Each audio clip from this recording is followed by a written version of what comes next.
Broadcasting live from the Business RadioX studios in Atlanta, Georgia, it's time for High Velocity Radio. Lee Cantor here, another episode of High Velocity Radio, and this is going to be a fun one. Today on the show, we have Mike Kelleher with MarketBridge. Welcome, Mike. Hey, Lee, how are you? I am doing well. Before we get too far into things, tell us a little bit about MarketBridge. How are you serving folks? Yeah, I'd be glad to. Thanks. MarketBridge really has long been the leading provider of innovative go-to-market consulting and professional services to Fortune 1000 and hypergrowth firms. We've been doing it for 30 years. We work primarily with chief marketing officers, chief revenue officers, and P&L owners to use data to rethink how they can best reach, engage, and convert their customers. We call our unique approach go-to-market science, primarily because we use big data and little data, big data being high volume transaction or customer interaction data sets, and small data being primary customer or competitive research to prescribe for our clients exactly what they should do next to drive revenue growth and customer value. I happen to run the high tech practice, and in the high tech industry, being agile and how organizations go to market is really a requirement now with this mega trend around everything migrating to as a service. Now, does your firm, you mentioned you're in high tech, are you in certain verticals or is this kind of industry agnostic? We are. So our company specializes in, as I mentioned already, high tech, financial services, healthcare, consumer products, and increasingly now we're getting more into medical. We can service clients who really have a common characteristics of, selling to either B2B or B2C, but really a relatively considered purchase, frequently selling through multiple sales channels, such as field sales, inside sales, channel partners. There's generally some complexity to the way that they're selling to their customers. So now you mentioned this as a service model becoming more and more commonplace. How do you approach a business that maybe hadn't thought of their business in that manner and help them move into that kind of a solution?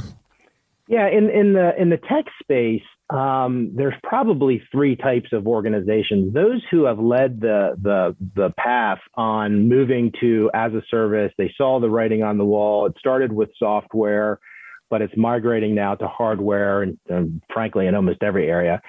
And those folks are a little bit further out ahead on leading the charge on this trend. The second class is those folks who know that they need to make a transition. They've made the transition, but they're still kind of struggling in two different business models. One is the before as a service model, which is classically referred to on-premise, as well as trying to figure out what they need to do to succeed in this new as a service. The third group of folks either aren't making the transition or they happen to have a unique business model where as a service may not be as pertinent to them. But for the most part, data that we've collected and research that we've done has shown that increasingly there's a greater and greater percentage every year of tech vendors who are saying there's big money, I want to go after it, I got to figure out how to sell as a service because customers are really demanding this is how they want to buy technology products and services. Now, do you believe that any service can be transformed into this as a service model, or is this only for certain things? Well, it really depends on the customer. So, the customers really drove this transition for a variety of reasons. One is it was a much more cost-effective approach to procuring technology, right? So in traditional ways of buying technology, every 3 to 5 years, there was a relatively large capital expenditure by a enterprise customer. That was a lot of money, a lot of effort put into buying technology. But now customers were saying, I want a different model. I would rather spend some operating expenses dollars, maybe on a monthly or a quarterly basis, not as much, but more frequently, and have access to new technology and new software as it emerges and not be behind the curve. If I just bought something, I got to wait 5 years to get something new. The as a service model really allows customers to get the best available technology at a flexible price. But that new has kind of wreaked some havoc on some vendors who need to make sure that they are changing their go-to-market accordingly to succeed in that new environment. Now, what are some of the trade-offs when you make that transition into this as-a-service model or subscription model? I can see on one hand is like before you used to, have a version, whatever, 1.0, and then, like you said, a year, 2 years, there's 2.0, so they had to buy that again. And now you're almost in real time upgrading their experience. Yeah, you are. That's true. And so for the vendors, right, those who sell the technology service, there's just been a tremendous amount of complexity in the customer purchasing process, which is really forcing sales and marketing leaders to rethink their approach to how they sell and to whom. And I'll explain why, really. First of all, the buyers have changed. Traditionally, tech vendors sold to the CIO and their suite. Now they're selling to line of business owners, heads of marketing and sales and supply chain, finance, human resources. Those buyers have very different wants and needs than a CIO. And number two, there's been changes in the purchasing process. As I mentioned, it's migrated from once every 3 to 5 years to something where it's a monthly purchase for software or hardware or infrastructure like AWS. Even folks like HP sell print cartridges for their printer on an as-a-service model. The third area of change is that because vendors are selling to new buyers now, there's been a pretty big shift in the value propositions that are going to resonate with those buyers. With CIOs, for instance, there was a lot of focus on speeds and feeds and security, and increasingly now mobility. But for line of business heads, it is much more specific to how their teams are going to accomplish a very specific job. How do they handle invoicing, for instance, from finance, or inventory management for supply chain? Also, what's changed for vendors is there's been this incredible groundswell of new competitors that have entered into the market and who are trying to basically be born in this as a service environment. They don't need a transition from some legacy approach. So there's been a whole lot of technology companies that have really started up trying to say, I'm going to capture this as a service market share faster than some very large incumbent technology companies. So that creates a lot of challenges for our competitors and large, or our clients in large organizations. And also in the tech sector overall, as I'm sure there's a lot of change very quickly. There's a lot of new products being released, a lot of new versions being released. You add all that stuff together that I just went over, and that's really where the complexity comes from for sales and marketing execs to say, what do I need to do different to reach and engage and convert my customers in this new environment? And then some of those areas that they have to do different, I would imagine, are that customer success, onboarding, getting them up and running quickly and effectively getting them the small wins they need very quickly in order to kind of lock them in as the solution. Yeah, if you really kind of think about the customer experience life cycle, there's everything that comes before they actually make a purchase, which is like, I got to reach them, I got to engage them, I have to deliver my message, I have to differentiate from my competitor. But to your point, once they actually become a customers of ours now need to make sure they do deliver those wins. They deliver those successes very quickly and consistently, because one of the downsides for vendors in this space is there's lower switching costs now than have ever been before. So clients, if they don't experience that positive onboarding, that quick wins, that positive customer experience from a technology vendor, they've got options, right? And because they don't need to wait 3 to 5 years anymore, they can actually switch pretty quickly to a better mousetrap if they're not provided a great experience from this as a service offering. And especially with those more nimble, people that have been or creating this without that legacy, they can help them switch faster so they don't have the pain that they used to have. That pain Absolutely. is the switching cost pain goes away in today's world because you have to earn your keep every month. Yeah, the smaller organizations who are usually faster growing, they're faster growing for a reason, right? Because they're agile, they're nimble, they're not encumbered by some traditional processes that they have as legacy. So that does keep some of the larger name brand technology companies, on their toes to be very competitive, very agile. And that's not always the strongest muscle for a lot of these organizations. They need to build that muscle and they need to flex that muscle regularly to always keep their finger on the pulse of, well, who are my small competitors who might be nipping at my heels? How do I continually evolve the way I communicate the value of my product or service to my customers so I keep them or I win them back from those smaller customers? And how do I deliver on the promise of that customer experience so that they're delighted, right? And so not only do they stay a customer, but with as a service solutions, they might expand the number of users, they might grow the number of adjacent offerings that they use. And that's where larger organizations who are good are very good at competing against smaller upstarts. Now, for you, when you're working with a company that's thinking about doing this transformation or maybe have started it, what are some of the some of the challenges of doing this, some of the things they should be aware of and wary of, and then maybe some of the things they can look forward to if they pull this off?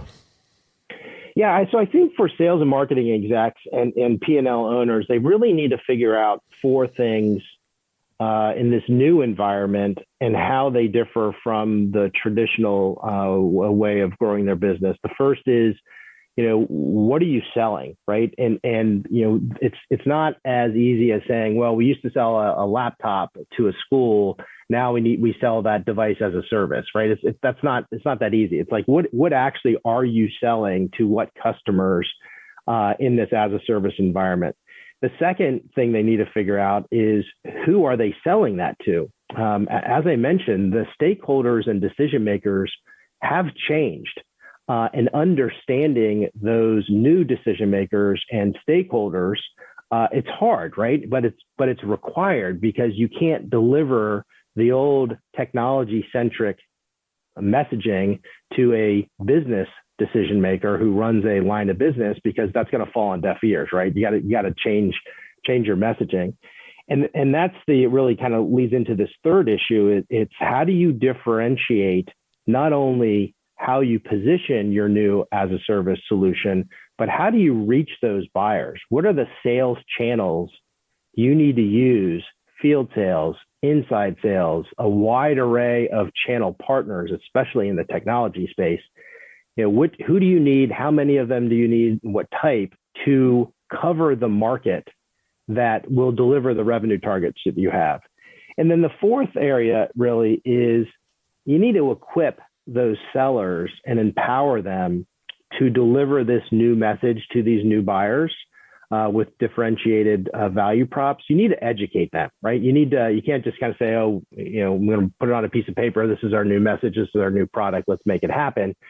You really need to educate, in some cases, thousands of sellers and thousands of channel partners who aren't employees of yours to successfully deliver that message. That's proven to be very hard for a lot of technology organizations.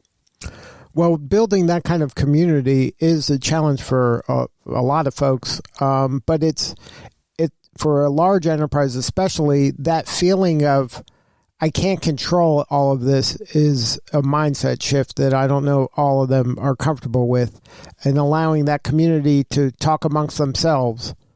How do you help them through that?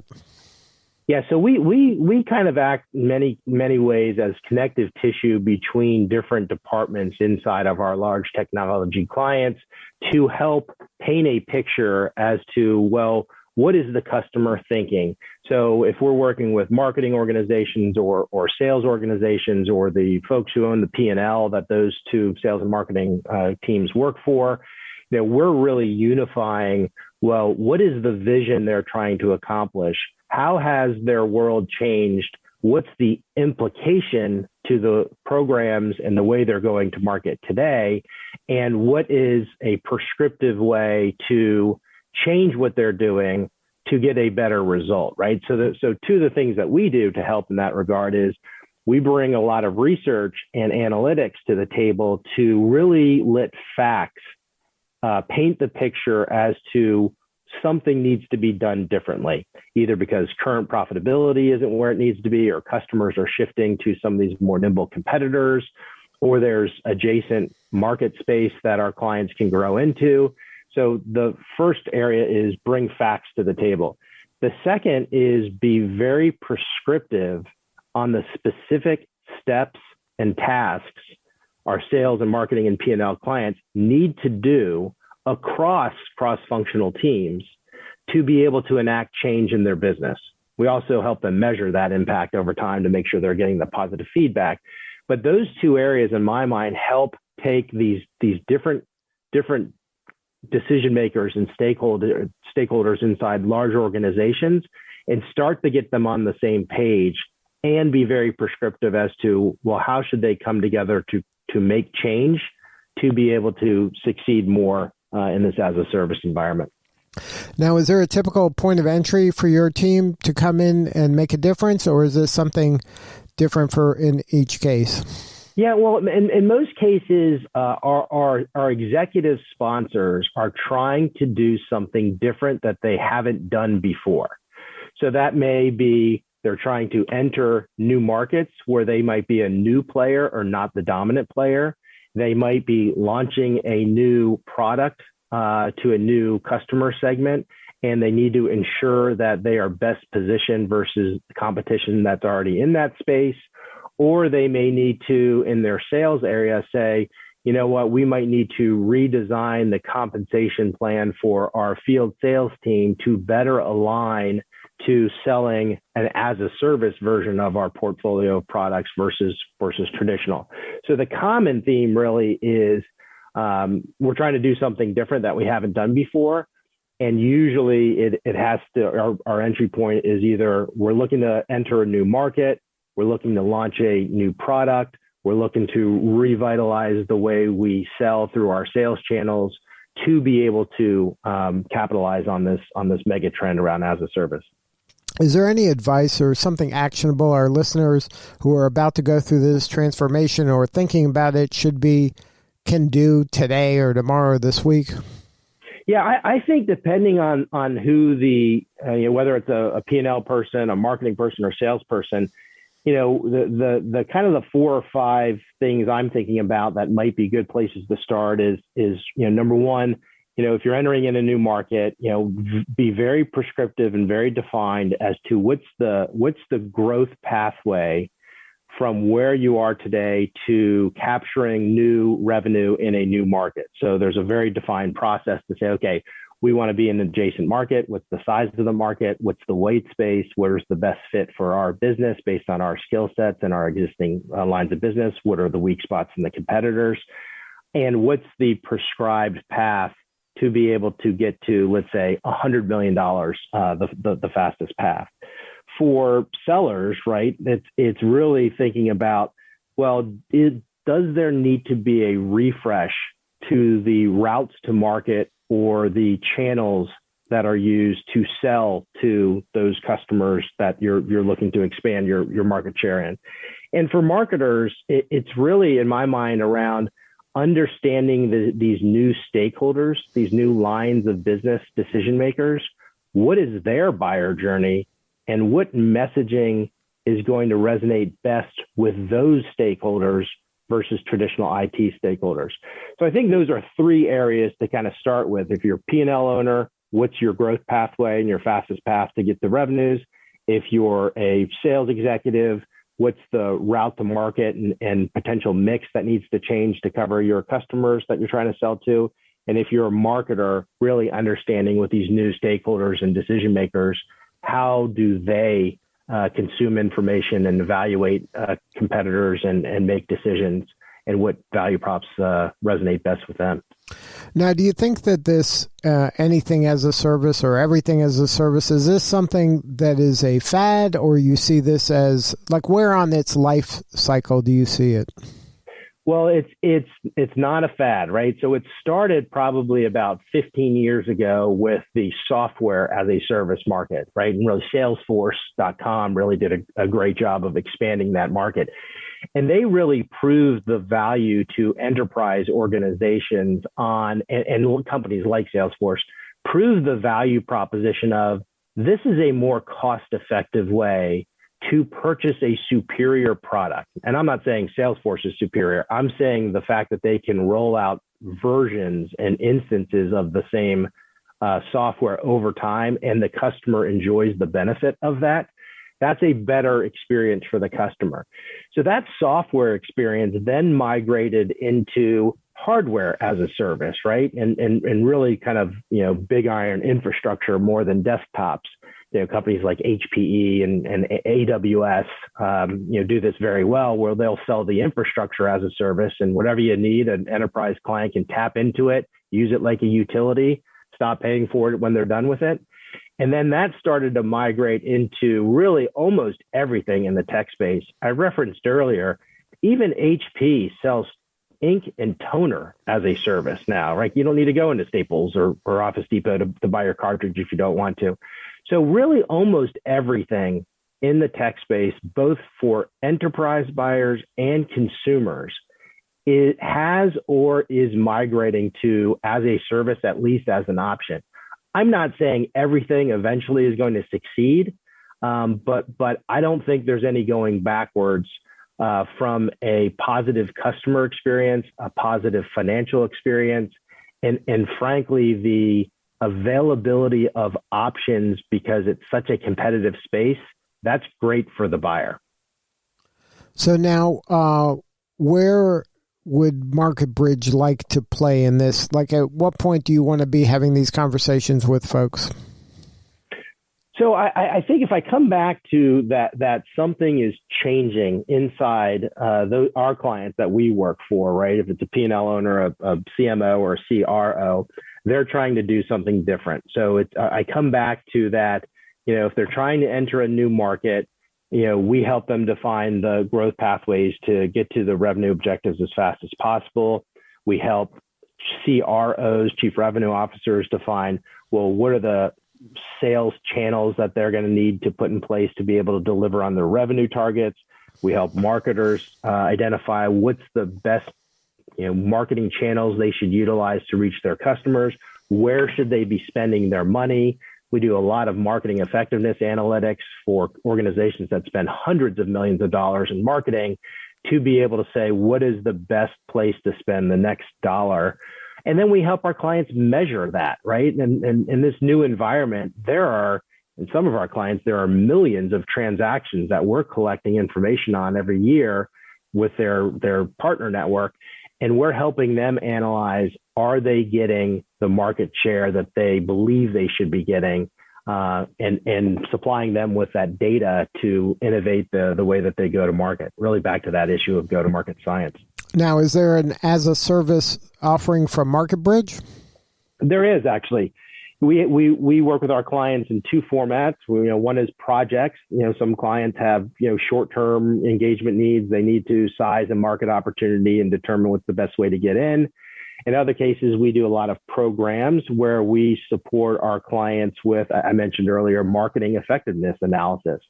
So we will constantly, with some of our clients, collect the data on customer interactions, customer transactions, campaigns that our clients are running to measure the effectiveness near real time on how they're spending their money and how they might fine tune that to get a better result next week, next month, next quarter. So those are some of our as a service offerings of our own.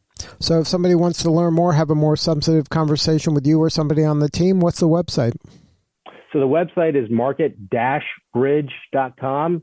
And I can be reached at mkelleher@market-bridge.com as well. Well, Mike, thank you so much for sharing your story today. You're doing important work, and we appreciate you. Thanks, Lee. It's been fun. All right. This is Lee Cantor. We'll see you next time on High Velocity Radio.